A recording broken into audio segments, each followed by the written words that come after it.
Bismillahirrahmanirrahim. Assalamualaikum warahmatullahi wabarakatuh. Waalaikumsalam warahmatullahi wabarakatuh. Pagi adik-adik, sehat semua? Alhamdulillah sehat. Ya, mudah-mudahan kita selalu dalam keadaan sehat ya. Ya. Untuk ketua kelas ada yang tidak hadir? Hadir semua Pak. Iya. Jadi sebelum kita mulai kegiatan belajar kita, saya harap untuk ketua kelas bisa pimpin doa terlebih dahulu. Silakan. Jadi teman-teman, sebelum kita mulai kegiatan pembelajaran hari ini, mari kita berdoa sesuai agama dan keyakinan kita masing-masing. Berdoa mulai. Selesai. Izinkan saya berdiri ya. Ya. Jadi untuk adik-adik sekalian, kita minggu kemarin sudah sempat masuk dalam pertemuan awal, yakni untuk kontrak perkuliahan ya. Ada beberapa saya sampaikan untuk capaian pembelajaran mata kuliah, kemudian ada beberapa yang harus kalian sepakati, mulai dari kehadiran, kemudian untuk tugas kelompok, tugas individu sudah saya sampaikan semua. Nah, saya hanya mengulang untuk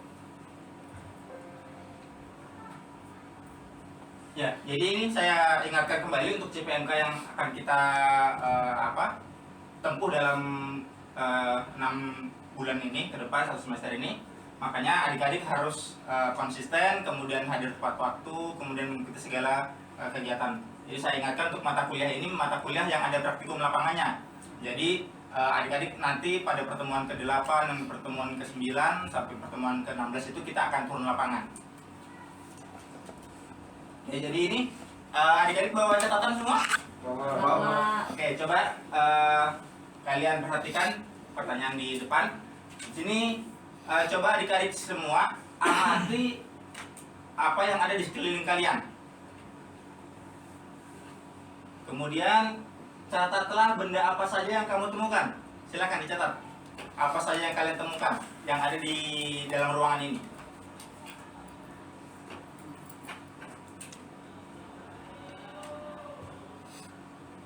Sudah? Sudah. Kemudian kira-kira berapa jumlah dari barang-barang yang kalian temukan? Jumlahnya dilihat.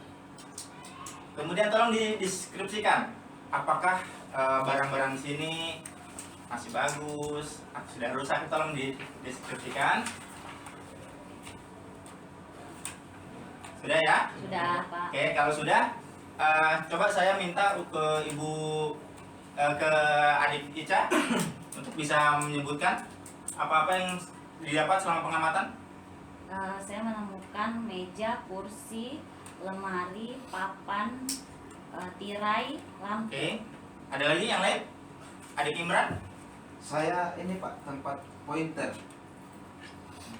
sama botol minum. Ada lagi?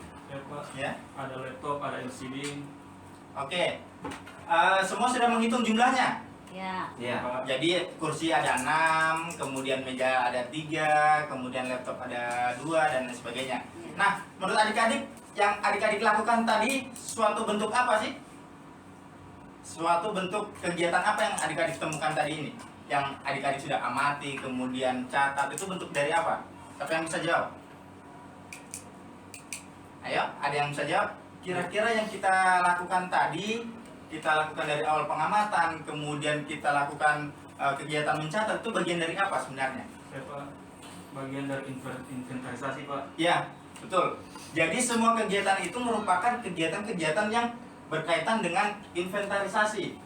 Jadi inventarisasi itu merupakan sebuah proses atau kegiatan yang bertujuan untuk memperoleh informasi tentang kualitas ataupun kuantitas dari sebuah objek. Jadi yang adik-adik lakukan tadi merupakan sebuah proses inventarisasi ya. Jadi mulai mengamati, kemudian mencatat, kemudian menyimpulkan, itu bagian dari inventarisasi. Nah, kemudian kegiatan inventarisasi ini selanjutnya akan menghasilkan sebuah perencanaan dan kebijakan melalui proses analisis.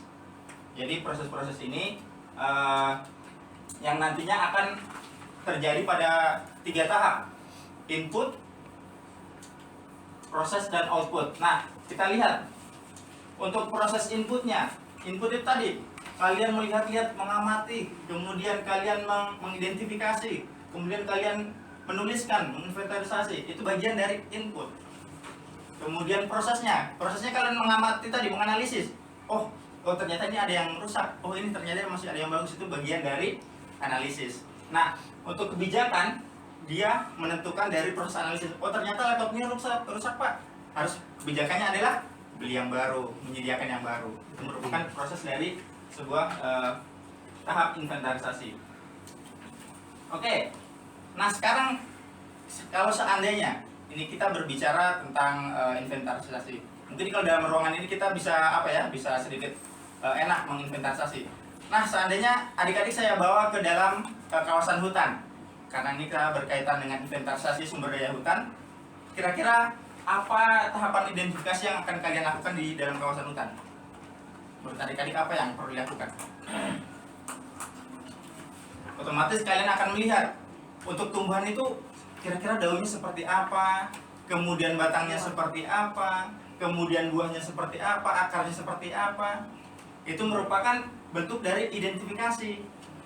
Jadi sebelum kalian menuliskan, otomatis kalian harus mengidentifikasi dulu, harus mengetahui dulu apa-apa yang harus kalian dapatkan dalam proses inventarisasi. Nah ini foto saya waktu zaman dulu ya, pada saat turun lapangan. Jadi inventarisasi ini merupakan proses kegiatan catat, mengumpulkan informasi mulai dari keliling pohon, kemudian tinggi pohon, kemudian melihat lebar tajuk dan lain sebagainya. Ini proses inventarisasi sumber daya hutan. Jadi mulai dari sini kita nanti bisa menentukan sebuah kebijakan. Kemudian kita masukkan dalam sebuah tabel, kita input, dilakukan di mana, titik koordinatnya berapa, kemudian jenis-jenis apa yang kita dapat, kemudian individunya ada berapa, jumlahnya ada berapa, kemudian keliling dan tinggi dan seterusnya. Jadi proses-proses ini merupakan kegiatan inventarisasi yang tujuannya adalah membantu dalam menentukan kebijakan dan perencanaan. Seperti itu. Nah ini untuk ruang lingkup. Ruang lingkup yang ada di inventarisasi bukan hanya tumbuhan dengan hewan, akan tetapi semua yang berkaitan dengan kegiatan-kegiatan yang ada dalam kawasan hutan itu masuk dalam ruang lingkup dalam inventarisasi. Mulai dari manusianya, kemudian mulai dari hewan, tumbuhan itu masuk dalam kaitan dari ruang lingkup dari inventarisasi. Kemudian untuk ini adik-adik saya beri tugas kelompok. Jadi tadi mungkin saya sudah menjelaskan kira-kira bagaimana tahapan-tahapan inventarisasi. Nah ini adik-adik nanti sampai di rumah, saya bagi 2 kelompok ya. Sampai di rumah kalian amati. Yang pertama yang kalian amati adalah kira-kira vegetasi ataupun tumbuhan yang ada di sekitar rumah kalian itu apa saja. Kemudian input datanya dalam tabel hasil pengamatan. Kemudian diskusikan hasil pengamatan dan buat laporan hasil pengamatannya. Nah, saya berharap minggu depan kalian bisa memaparkan hasil ini supaya kegiatan untuk proses inventarisasi pada saat kuliah lapangan nanti kalian sudah tidak kaku lagi. Jadi kalian sudah terbiasa dalam proses menginventarisasi. Ada pertanyaan sampai sini?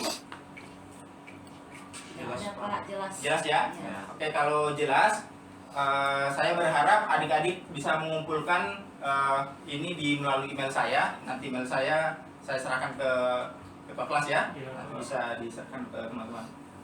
Kalau tidak ada pertanyaan, mungkin saya tutup untuk perkuliahan pada siang hari ini. Lebih dan kurangnya saya mohon maaf. Wabillahi taufiq. Assalamualaikum warahmatullahi wabarakatuh. Waalaikumsalam.